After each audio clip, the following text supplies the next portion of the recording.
docteur George Carlo est un revenant. Ce scientifique américain, voici 6 ans, avait essayé de révéler au public les résultats de ses études sur les dangers du portable. Il venait de mener une vaste enquête pour l'industrie de la téléphonie mobile, qui avait accepté de mettre 28 millions de dollars sur son laboratoire et son équipe pour prouver l'innocuité des portables. Mais il en était arrivé à des résultats inverses, devenant ainsi l'ennemi juré de ses commanditaires, et il avait disparu de la scène. Aujourd'hui, il prépare minutieusement son retour. En tant qu'expert, il est désormais associé à de gros cabinets d'avocats qui attaquent l'industrie du portable aux États-Unis. En jeu, des milliards de dollars. George Carlo est un revenant qui fait faire des cauchemars à une des plus puissantes industries du monde.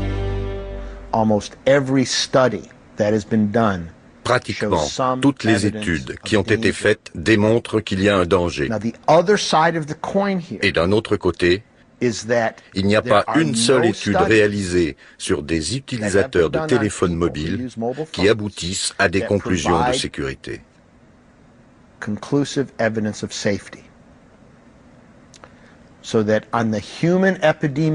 D'un côté donc, vous avez des études épidémiologiques qui démontrent des problèmes ou des problèmes potentiels, et de l'autre, des études qui ne sont pas concluantes.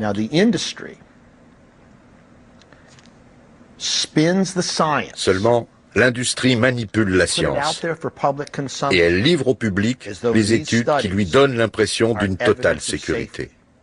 C'est de la fraude scientifique.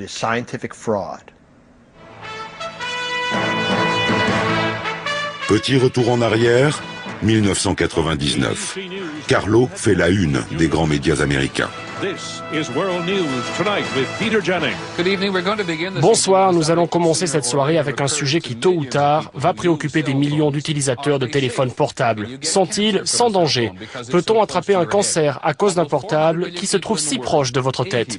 Au moins 300 millions de personnes dans le monde, dont 80 aux États-Unis, utilisent aujourd'hui ces mobiles. L'industrie de la téléphonie a toujours affirmé qu'ils étaient parfaitement sûrs.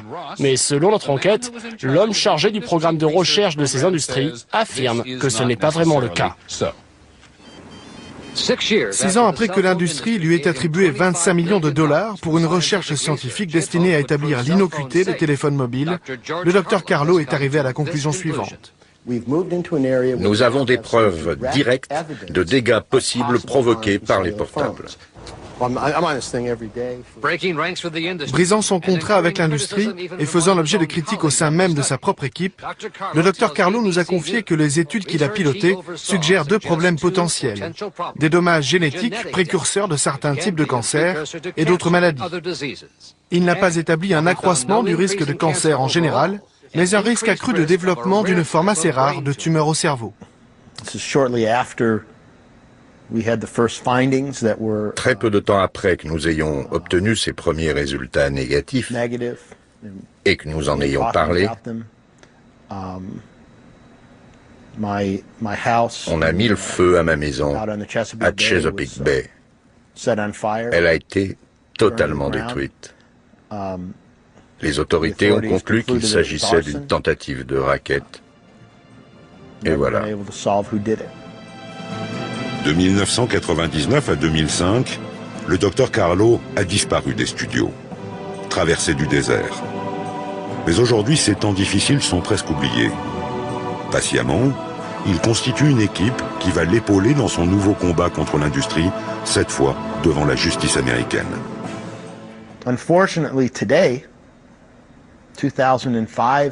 Malheureusement, aujourd'hui, toutes les institutions dans lesquelles je croyais que les consommateurs avaient appris à respecter, dans lesquelles les consommateurs devaient pouvoir avoir confiance, ont été compromises d'une façon ou d'une autre par les activités de l'industrie du sans-fil.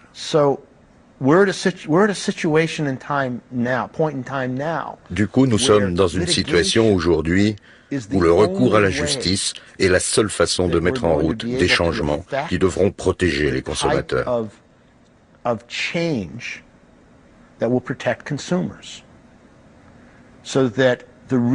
La raison pour laquelle je crois que le recours judiciaire est si important c'est que c'est la seule chose qu'il nous reste. Depuis l'été dernier, George Carlo est à nouveau invité par la presse américaine. Bonsoir à tous, ici Richard Green.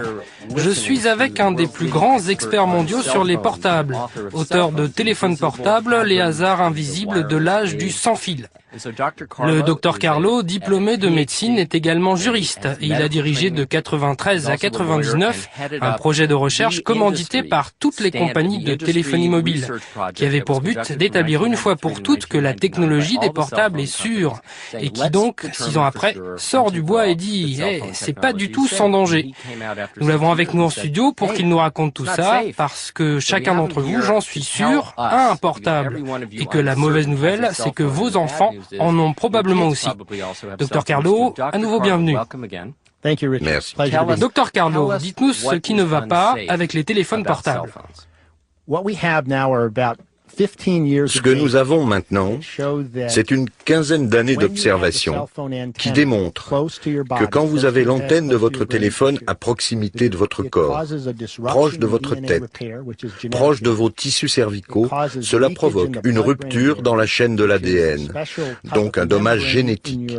Cela provoque des ruptures dans les barrières sanguines cérébrales, qui sont des membranes spéciales dans les vaisseaux sanguins. Et nous avons enfin maintenant 14 études épidémiologiques d'utilisateurs de téléphones portables et la majorité d'entre elles démontrent un risque plus élevé de développement de tumeurs bénignes et malignes chez les utilisateurs de portables.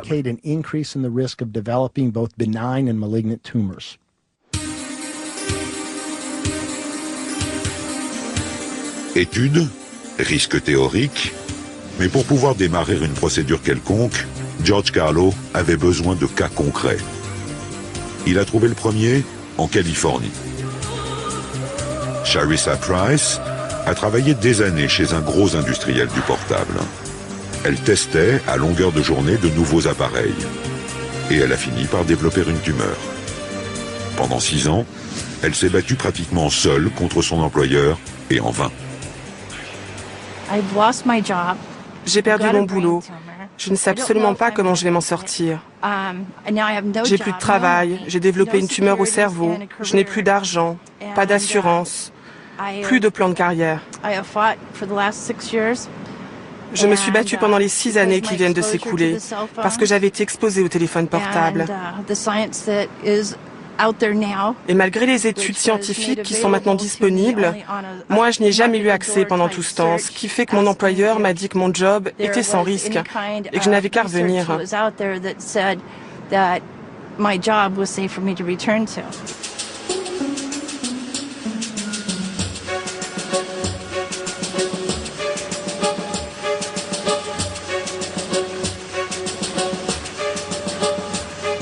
Elle a eu un jour une très bonne idée en frappant à la porte de cette maison de San Diego.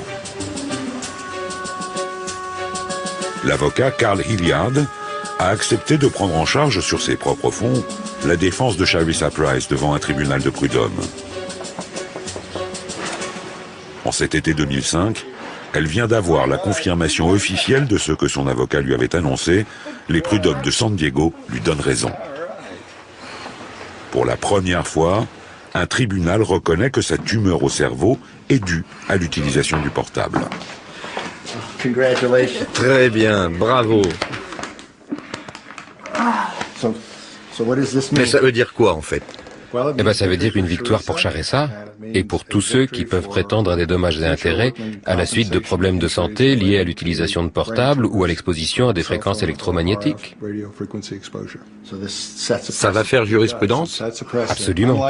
C'est un précédent pour toutes les affaires en dommages et intérêts de ce genre. Félicitations.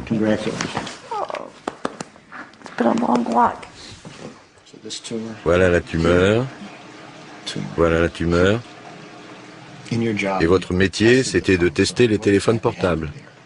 Le téléphone dont je me servais, je ne savais pas exactement comment l'utiliser.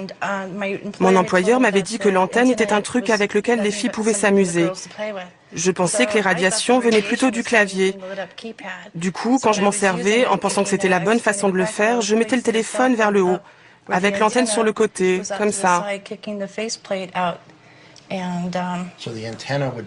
Et donc l'antenne se trouvait là. Et votre tumeur a grossi. C'est ça. Sur ces radios, c'est là. C'est là. Combien d'années? Près de 3 ans. Donc 3 années d'exposition et la tumeur s'est développée. Avant 96, je ne m'étais jamais servi d'un cellulaire ou d'un micro-ondes, rien du tout. Je voudrais que quelque chose change, ce qui est la raison pour laquelle j'ai plaidé cette affaire. Je voudrais qu'il y ait une reconnaissance du fait que quand on a une nouvelle industrie avec un produit dont les risques sont incertains, à propos duquel la science ne peut pas vous certifier qu'il est inoffensif et qu'il y a des preuves qu'il pourrait être dangereux, que l'on insiste sur le principe de précaution, que l'on dise aux gens ce qu'est le risque, qu'on leur fournisse des casques ou des 7 mains libres et qu'on leur dise qu'il y a une possibilité que ce produit les tue. Un autre de ses clients est déjà mort, Jib Brower, 35 ans. Sa tumeur du portable, selon les termes de l'avocat, a même fait son chemin jusqu'aux grands médias.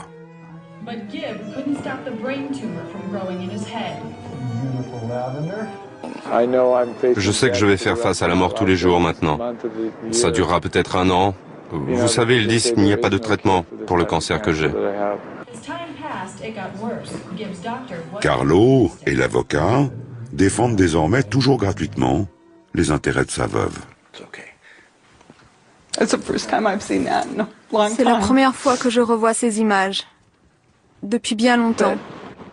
Mais vous pouvez demander à n'importe qui. C'était un homme plein de vie. Moi, j'ai continué la mienne, mais j'ai vécu des moments horribles que je ne souhaite à personne. Perdre quelqu'un, morceau par morceau, comme ça, le cancer du cerveau, c'est terrible. Brower, c'est une class action. Et j'essaie de développer une nouvelle procédure.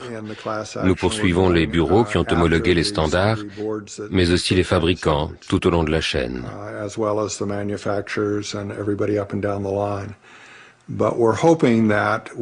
Nous espérons que nous pourrons en arriver à la racine du problème, qui est que la Food and Drug Administration n'a jamais certifié que ces appareils étaient sûrs, alors qu'elle a certifié des fours à micro-ondes qui disposent de boucliers de protection contre les ondes électromagnétiques. Et elle n'a évidemment jamais certifié, ni même étudié, des émetteurs de micro-ondes sans protection, placés juste à côté de la tête.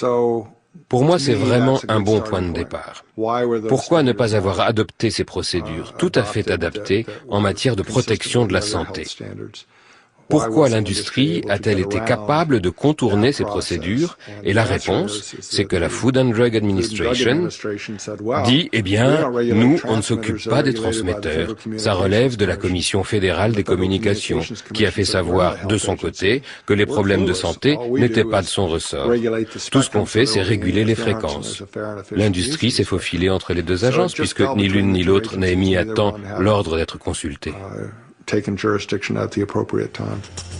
Aux États-Unis, les class actions sont des procédures collectives destinées à protéger les consommateurs. Dans ce cas, tous les acteurs de l'industrie ont été cités à comparaître. Le plaignant décédé, Jib Brower, représente tous ceux qui auraient des problèmes de santé liés au portable. Si Hilliard et Carlo gagnent, leur indemnisation sera alors automatique. Mais pour l'instant, leur combat, c'est celui de David contre Goliath. J'ai eu une conférence téléphonique avec le juge Blake la semaine dernière pour discuter du statut juridique de ces cas, et il y avait au moins 30 avocats représentant divers secteurs de l'industrie sur la même ligne. Vous aviez donc l'avocat pour l'affaire des écouteurs et celui du cas Brower.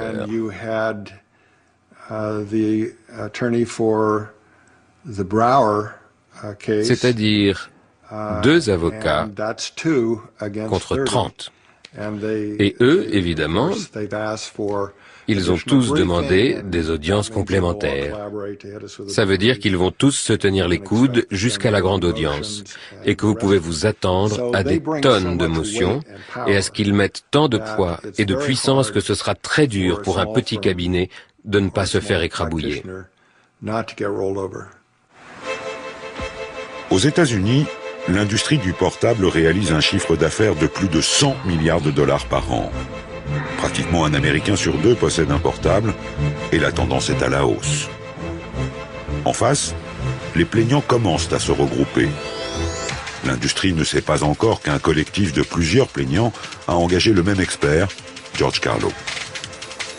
Il a été pris suffisamment au sérieux pour que l'énorme bureau d'avocats Morgan Roth & Morgan Roth investisse 5 millions de dollars pour assurer la défense de 6 nouveaux plaignants, eux aussi atteints de tumeurs au cerveau.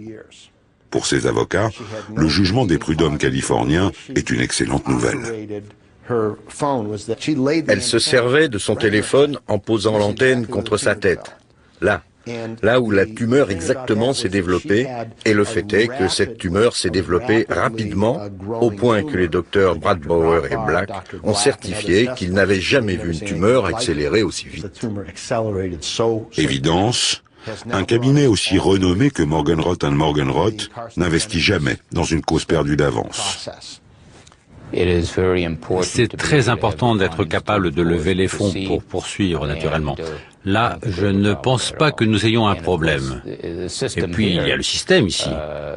Je connais aussi le système européen où le perdant est condamné aux frais et aux dépens. Mais ça n'est pas le cas ici. Donc, vous devez être financièrement solide pour être capable, disons, de poursuivre votre affaire jusqu'à son terme. Et vous devez savoir que vous l'êtes avant de prendre l'affaire, parce qu'il faut qu'en face, la défense se rende compte que vous en avez les moyens. S'ils sentent que vous êtes un peu réticent à aller jusqu'au bout, ou s'ils pensent, comme je le disais, que vous n'êtes pas assez en fond, que vous n'avez pas l'expertise ou la puissance de feu, alors ça devient une arme merveilleuse pour eux. Il faut donc bien comprendre que vous ne serez pas capable de persévérer si vous n'avez pas vous-même ces armes. Dans l'arsenal du cabinet Morgan Roth, George Carlo est une arme de choix. Scientifiquement, il connaît l'état de la recherche dans le monde. Et sa compétence juridique lui permet d'utiliser stratégiquement ses connaissances scientifiques. En 4 ans, les 6 cas de tumeurs au cerveau représentés par ce cabinet ont déjà passé plusieurs stades du système juridique américain sans qu'il y ait encore eu de jugement sur le fond. L'affaire est désormais devant la Cour suprême à Washington, qui l'a formellement inscrite début novembre 2005 à son agenda, ce qui est une très mauvaise nouvelle pour l'industrie. Il y a beaucoup d'argent en jeu. Mais Jeff Morgan Roth se sent du bon côté et les gros chiffres ne lui ont jamais fait peur. Eh bien, dans chaque cas, nous avons fixé la barre à 150 millions de dollars. Pourquoi autant? Pour des blessures sérieuses, qui causent des dommages, mais aussi pour les pertes de revenus, les factures médicales, aussi bien que la douleur et les souffrances. Toute catégorie reliée à des blessures sévères, qui implique que les dommages et intérêts doivent aussi être très sévères. Et vous pouvez obtenir des dommages et intérêts punitifs et exemplaires, du fait du sérieux des comportements intentionnels de l'industrie. Nous prétendons qu'ils ont fait preuve de dissimulation à l'égard tant des plaignants que du public, en affirmant qu'il n'y avait pas d'effet négatif en termes de santé quant à l'usage des portables, alors qu'en fait, elles savaient très bien que ce n'était pas vrai. Nous allons demander ces dommages et intérêts spéciaux, parce que nous sommes certains qu'ils ont agi dans des intentions malignes.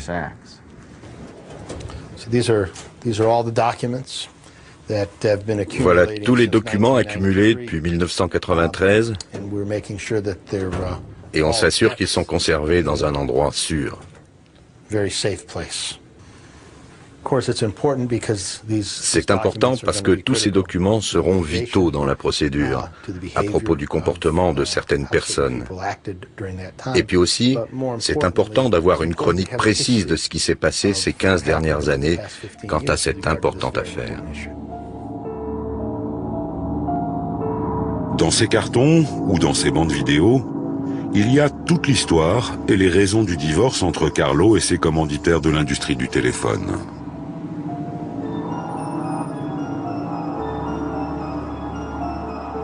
Il y a notamment les images d'un colloque qui s'était tenu dans cet hôtel de Long Beach en 1999, au cours duquel Carlo avait coupé les ponts avec ses industriels qui faisaient alors tourner son laboratoire et qui payaient son équipe.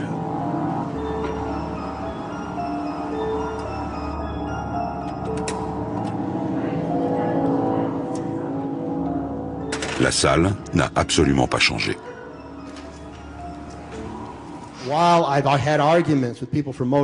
Pendant que nous avions des discussions avec les gens de Motorola sur les systèmes d'exposition et sur la façon de les interpréter, il était clair pour moi qu'ils faisaient leur boulot. J'essayais de faire le mien. Et pendant que nous discutions de tous ces paramètres scientifiques que nous avions passés en revue depuis 5 ans, à chaque conférence, à chaque colloque, les scientifiques faisaient leur travail.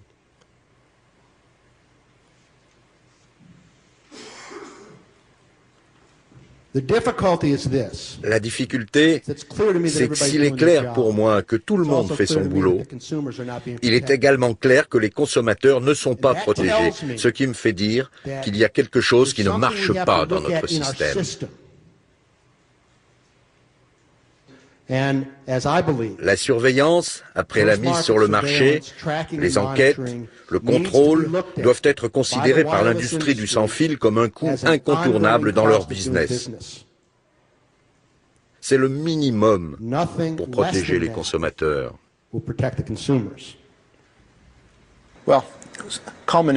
Et voilà, 6 années de travail, l'implication de près de 200 médecins et scientifiques, 28 millions de dollars de dépenses et des recommandations très claires à l'industrie, et ils n'en ont pas retenu une foutue ligne. Ils n'ont pas suivi une seule des recommandations qui résultaient d'un travail de 6 ans. Alors qu'à ce moment-là, quand nous avons transmis ces recommandations au grand public, il y avait déjà 200 millions d'utilisateurs de portables. Depuis, il y a 1,2 milliard d'utilisateurs de plus dans le monde.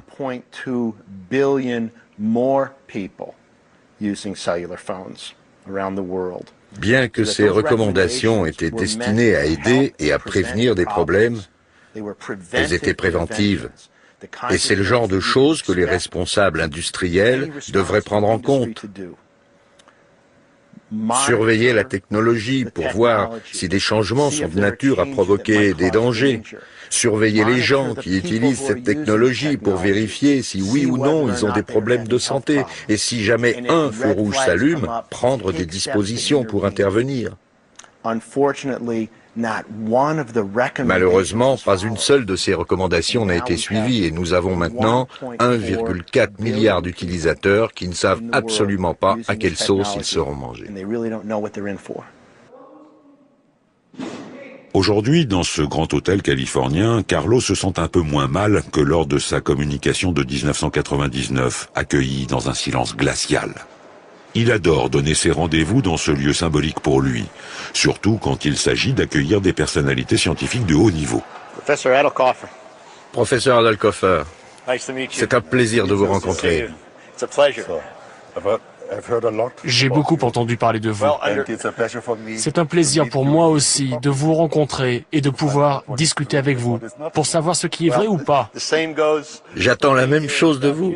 Si les circonstances étaient différentes, nous nous serions rencontrés bien plus tôt. Ça n'a pas été le cas. Mais essayons de voir combien nous sommes proches dans nos résultats quant aux ondes électromagnétiques.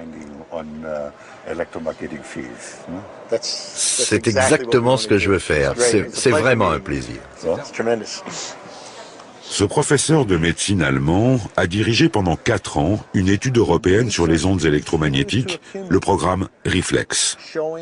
Il a regroupé 12 instituts de 8 pays différents pour évaluer les risques des téléphones mobiles pour les consommateurs. Et les chercheurs de cette étude en sont arrivés à des conclusions assez similaires à celles de Carlo, notamment en matière cellulaire, des ruptures du code génétique. Autre parallèle entre les deux équipes, personne n'a pris au sérieux les résultats de l'étude REFLEX.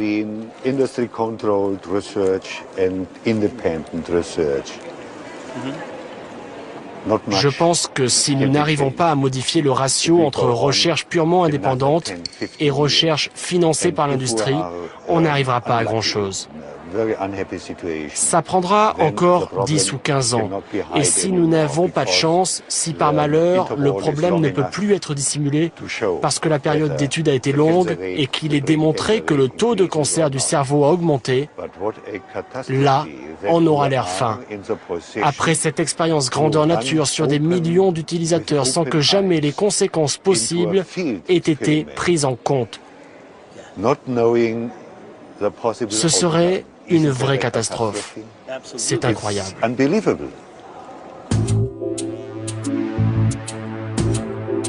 Vienne, un des plus grands hôpitaux d'Europe, la clinique universitaire. Ici, le professeur Adelkofer travaille en étroite collaboration avec Hugo Rüdiger, lui aussi professeur de médecine, mais de médecine du travail. Au début de leurs travaux sur les portables, tous deux pensaient qu'ils ne présentaient pas de risque. Mais très rapidement, des tests en laboratoire ont démontré le contraire. Ils ont permis de constater des modifications génétiques dans des cellules exposées au même rayonnement que ceux émis par des téléphones portables. Et ce type de modification génétique amène dans tous les cas des maladies qui peuvent aller jusqu'au cancer. Je pense que nous sommes dans le même contexte que celui de l'amiante. L'amiante a été interdite dans ce pays au commencement des années 80, au siècle dernier. Vous savez, quand nous atteindrons le pic des conséquences en matière de cancer dû à l'amiante, en 2015, c'est-à-dire 35 à 40 ans plus tard, parce que les tumeurs ont habituellement un long temps de latence.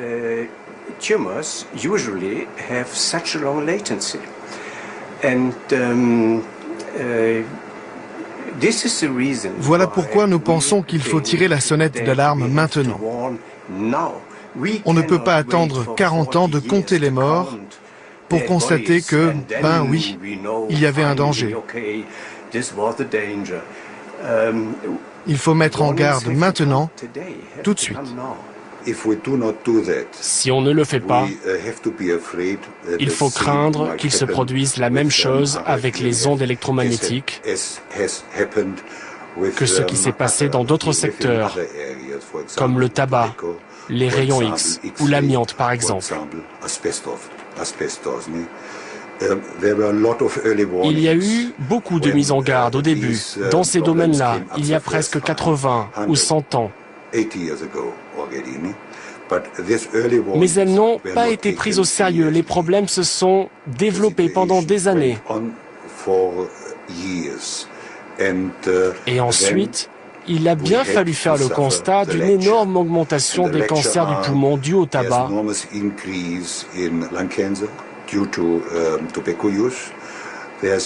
mais également une énorme augmentation des mêmes cancers dus à l'amiante et une très forte augmentation enfin de différents types de tumeurs clairement attribuées aux rayons X.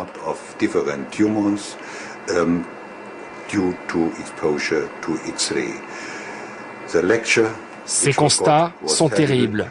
Et il faut aujourd'hui faire tout ce que nous pouvons pour éviter que cela ne se reproduise avec les ondes électromagnétiques, du fait de l'utilisation massive des techniques de télécommunication d'aujourd'hui. Et vous pensez que l'industrie vous écoute? Non. L'industrie est absolument persuadée qu'elle n'a rien à se reprocher. Elle n'a pas les mêmes craintes que moi. Elle a ses propres rapports d'expertise scientifique, pas médicale. Mais ces experts lui rapportent que les gens comme le professeur Adelkofer sont des imbéciles en affirmant que quelque chose pourrait arriver, alors que eux sont absolument persuadés du contraire. Retour aux États-Unis, à Baltimore, sur la côte Est. Cette ville portuaire est un peu le berceau des class actions américaines contre les grandes industries. C'est ici que se sont tenus dans les années 90 les grands procès contre l'industrie du tabac et contre celle de l'amiante, qu'elles ont perdu. Et c'est toujours de Baltimore qu'une autre offensive contre l'industrie du portable a été déclenchée. À la manœuvre, l'avocat Peter Angelos, célèbre depuis qu'il a fait plier les fabricants de tabac et d'amiante. Lui s'est jeté sur un autre cas concret, celui de Chris Newman. L'homme que vous voyez était autrefois un neurologue reconnu. Ce soir, il affirme que sa vie a été ruinée par les téléphones portables. Le résultat final, il est là. Vous voyez cette cicatrice. C'est ça le résultat. Le docteur Newman a engagé des poursuites contre le fabricant de son portable. Il affirme que son usage prolongé, à la fin des années 80, a provoqué l'apparition d'une tumeur cancéreuse dans son cerveau. Depuis, Chris Newman est mort. Mais son cas n'a pas réussi au grand avocat. La class action qu'il comptait mener a été très vite enrayée par la justice de l'État du Maryland, ratée. Flairant encore tout de même la bonne affaire, Peter Angelos a changé son fusil d'épaule. Il intente maintenant une nouvelle class action surnommée l'affaire de l'oreillette. Il attaque l'industrie parce qu'elle ne fournit pas aux consommateurs à titre de précaution des oreillettes ou des casques. Peter Angelos ne plaide plus contre les dangers du portable, il s'en prend simplement à un déficit d'information. Mais il serait évidemment un allié de choix pour le Dr Carlo dans sa quête de justice. Dr Carlo, j'ai rendez-vous. Dr Carlo? Yes. Okay, thank you.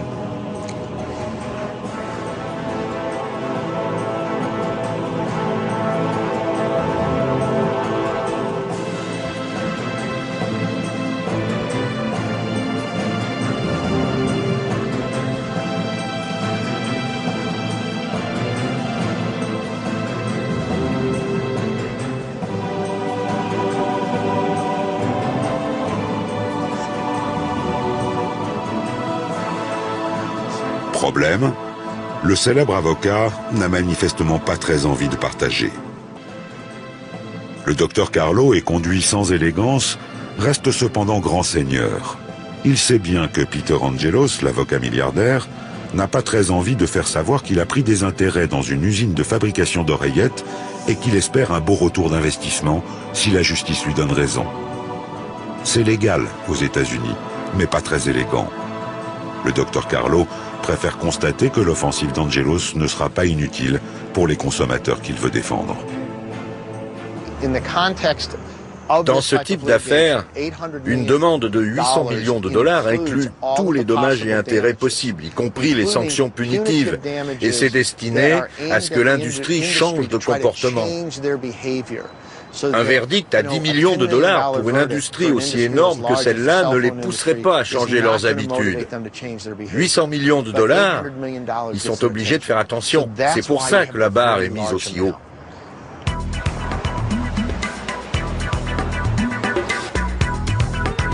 Aux États-Unis comme ailleurs, le public ne semble pas encore se faire beaucoup de soucis sur les risques possibles des portables. Les ventes progressent allègrement, les jeunes et les enfants font l'objet d'un marketing acharné. Le portable est devenu indispensable. Les profits sont énormes, ils permettent de financer des développements technologiques incessants qui soutiennent à leur tour la demande des consommateurs. Alors, pas question de gâcher leur plaisir en les informant des quelques problèmes qui pourraient se poser. Où en est-on en termes de santé? Il y a tellement de gens qui veulent ces téléphones que ça ne leur vient même pas à l'esprit. Ils le veulent, donc ils se moquent complètement du danger. Personne n'y fait plus attention. Et vous, dans votre travail, ça vous tracasse? Quoi? Ben, les radiations, ça vous inquiète? Oui, ça me concerne, mais j'y pense pas trop, parce que j'ai besoin de mon téléphone. En fait, finalement, peu importe quel type de radiation ça émet. J'ai juste besoin de ce truc. Consommation à tout prix et risque par pertes et profits, nous sommes tous les mêmes. Nous refusons de nous méfier des ondes de nos mobiles chéris. Là, ce qu'on regarde, c'est le téléphone lui-même. Le portable est l'antenne. Alors supposons que c'est le téléphone dont vous allez vous servir et que ce papier représente le champ de radiation qui vous concerne. Si vous utilisez une oreillette, ce spectre de radiation est éloigné de votre corps. C'est pourquoi les oreillettes ou les casques sont tellement importants.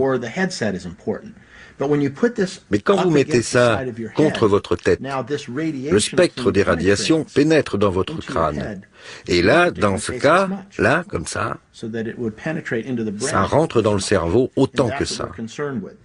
Et c'est ça qui nous préoccupe. C'est cette partie du spectre qui cause des dommages génétiques, un affaiblissement de la barrière sanguine cérébrale et une augmentation du risque de tumeur. Je me sers d'un portable comme tout le monde, c'est devenu une partie de notre vie. Sans téléphone, j'ai l'impression que quelque chose me manque. Mais quand je m'en sers, j'utilise une oreillette. C'est ce qu'il y a de mieux à faire. Et naturellement, je le pose. Et je parle comme ça, de façon à ce que le téléphone ne soit pas trop proche de moi. Quand vous le mettez dans votre poche ou que vous l'accrochez à la ceinture, vous exposez d'autres régions importantes. 80% de nos cellules sanguines sont produites dans les os de la hanche. Et donc, avec votre téléphone à la ceinture, vous exposez les zones de fabrication des cellules sanguines. L'oreillette est le meilleur remède intermédiaire possible. Elle vous donne la possibilité, le pouvoir d'éloigner les radiations de votre corps et de continuer à utiliser votre téléphone. Pour l'instant, c'est ce qu'on peut faire de mieux.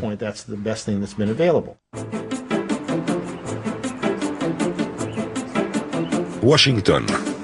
Ici aussi, bien sûr, on suit avec attention les développements de la guerre des portables. Le lobby de la téléphonie mobile se réfugie dans un silence satisfait en se contentant de souligner régulièrement qu'aucune publication scientifique de haut niveau n'a jamais irréfutablement établi la dangerosité des ondes électromagnétiques. Pendant que Carlo et les avocats en coulisses achèvent leurs préparatifs, les résultats de recherche qui continuent à se mener ailleurs sont pourtant assez surprenants. George Carlo suit ainsi avec attention les travaux de l'Université catholique de Washington. Cette institution vieille de 120 ans est très réputée, notamment dans le domaine de la communication mobile. Depuis des années, elle est un des interlocuteurs privilégiés de la plus puissante des administrations américaines, l'armée. Il y a déjà 20 ans que les militaires américains lui ont demandé de plancher sur une communication sans fil et sans risque. L'armée ne veut pas mettre en danger ses propres soldats avec leurs moyens de communication, en général plus puissants et plus nombreux que les simples portables des civils ordinaires. Pendant des années, ce laboratoire a donc passé les ondes électromagnétiques à la moulinette, budget quasiment illimité, obligation de résultat, liberté totale dans les axes de recherche et à l'origine, pas le moindre présupposé.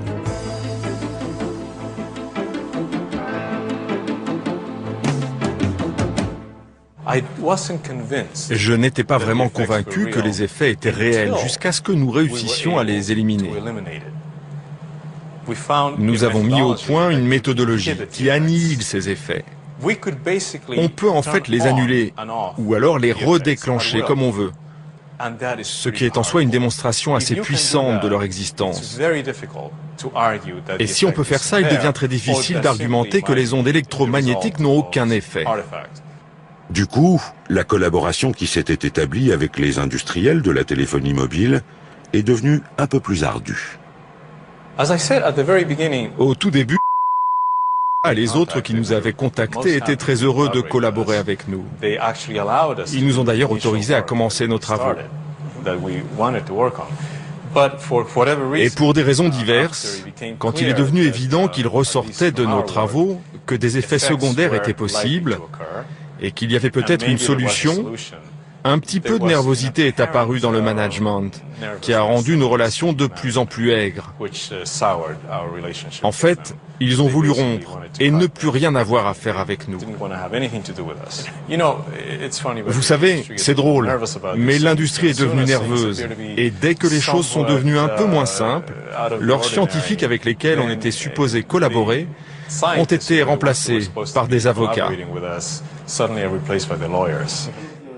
Les travaux se sont poursuivis et ils ont fini par aboutir. Une des choses que notre recherche a démontré, c'est que les signaux de ce type de téléphone classique ont, disons, un effet biologique. Les cellules peuvent capter et réagir à ces signaux.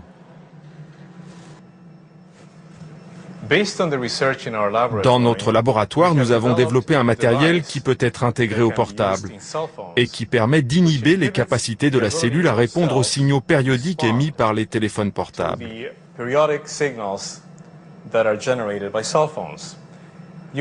Et vous pouvez constater que la courbe inférieure est similaire à celle émise par un téléphone standard.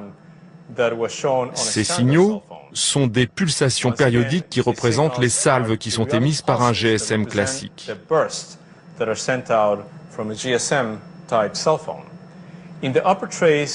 Sur la courbe du haut, on voit un signal qui correspond à un bruit qui, en se combinant avec le signal du bas, change l'environnement dans le périmètre du téléphone, en parasitant en quelque sorte le signal.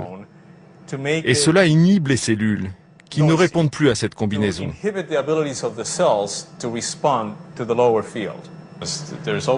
Il y a toujours un défi à transformer un résultat de recherche en application concrète. Dans le cas de nos travaux, la production de ces champs sonores qui inhibent la réaction des cellules nécessitait beaucoup d'équipements. Un peu comme ceci, gros, encombrant, de l'équipement lourd. Le défi, c'était de mettre tous ces éléments dans un tout petit équipement qui pouvait être intégré à un téléphone portable. Ce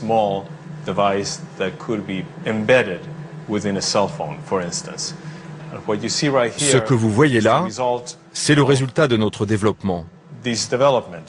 On a été capable de produire le même signal inhibiteur comme celui de notre laboratoire, avec son matériel lourd et coûteux. Et ça, on l'a fait avec quelque chose de petit et de très pratique.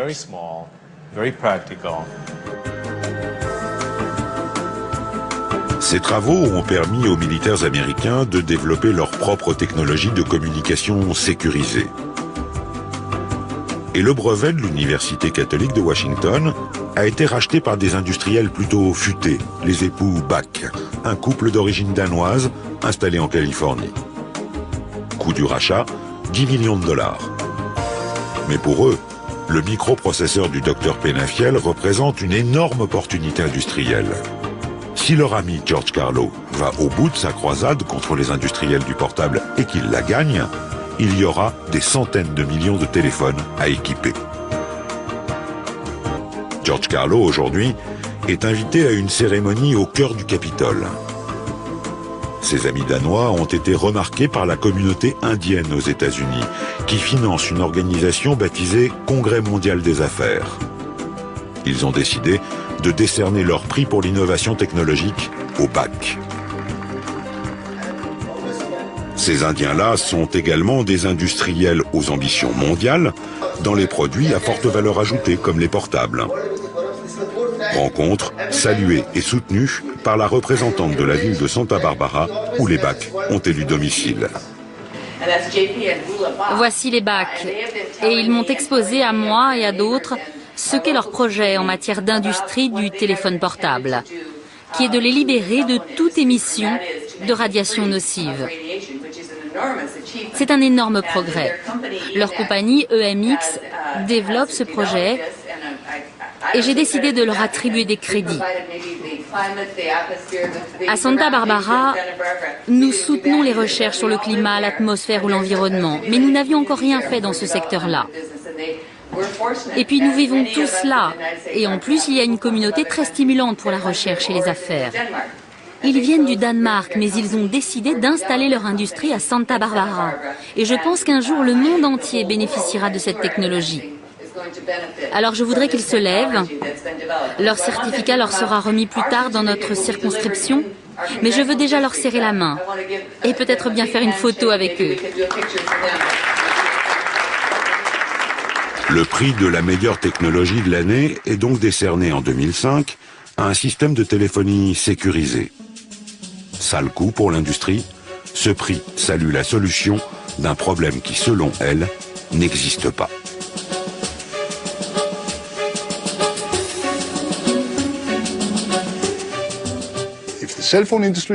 Si l'industrie du téléphone perd, le gouvernement perdra aussi, puisque c'est lui qui vend les fréquences, alors que l'industrie ne vend que les téléphones. C'est en fait le gouvernement qui fournit un accès aux utilisateurs de portables. Ceux-là se retourneront contre le gouvernement en disant « Vous avez dit la FDA ou autre, vous pouvez vous servir de ces trucs sans risque ». C'est un angle intéressant, et je suis sûr qu'un jour, ça arrivera. Si on ne repense pas tout cela, plutôt que de faire l'autruche en mettant la tête dans le sable et en se disant que le problème va disparaître, il ne va pas disparaître. Chaque jour qui passe, il y a une nouvelle preuve, une nouvelle conclusion qui démontre qu'il faut prendre ça au sérieux, mais aussi que le gouvernement ne sait absolument pas quoi faire. La justice aidera peut-être le gouvernement à prendre des décisions. Les 2 class actions en cours seront examinées au fond par la Cour suprême dès le second trimestre 2006. Il faudra attendre de longs mois avant qu'elle ne rende ses décisions. Mais Carlo le revenant n'en doute plus maintenant. Un jour, sur les portables, les fabricants devront faire figurer un message du genre « Attention, téléphoner de ce mobile peut nuire gravement à votre santé ».